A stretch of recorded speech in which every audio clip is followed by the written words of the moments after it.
Pour finir cette édition, je vous emmène en Guinée à la découverte de l'alphabet Nko, une écriture créée en 1949 par le savant Solomana Kanté. Cet alphabet permet d'écrire les langues mandingues ouest-africaines qui comptent aujourd'hui beaucoup d'apprenants. À Kankan, la ville d'origine de son créateur, plusieurs écoles l'enseignent. Sanyo Kourouma.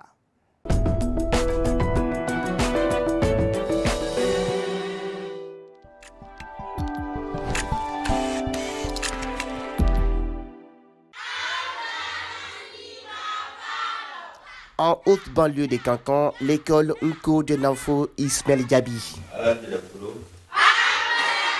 Les élèves de cet établissement étudient exclusivement en langue maninka, écrite dans l'alphabet Nko, un système d'écriture inventé par un des fils de cette ville, Solomana Kanté. Apprendre à lire et à écrire dans sa propre langue, celle que l'on parle en famille, serait le seul moyen de développer le continent.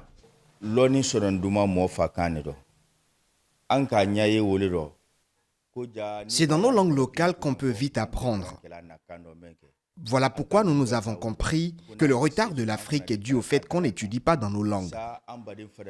Nous avons donc décidé d'ouvrir cette école afin qu'on puisse se réveiller maintenant et que tous les Africains comprennent que c'est en étudiant dans nos langues qu'on pourra développer le continent comme on le souhaite.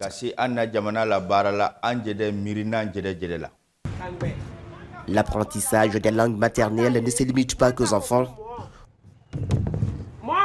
Mosebe, un autre adepte d'un cours donne des cours de rattrapage à des adultes. Le retour à la langue maternelle dans l'apprentissage permet une meilleure compréhension. C'est en apprenant nos langues que l'Afrique pourra se développer. Voilà pourquoi je me suis intéressée au Nko. Et seulement un an d'études après, je suis meilleure que ceux qui ont fait des années dans l'apprentissage du français. Aujourd'hui à Kankan, plusieurs journaux sont édités en Nko, une autre grande avancée de cet alphabet. En Guinée, seule l'université de Kankan et celle de Kofi Annan ont introduit l'enseignement d'un cours dans leur programme.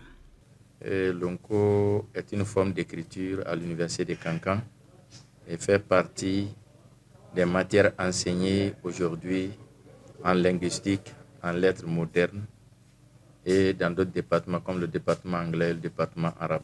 L'écriture Nko a été inventée il y a 112 ans par le savant guinéen Solomana Kanté, originaire des Kankan. Cet alphabet revendique une identité linguistique du mandingue.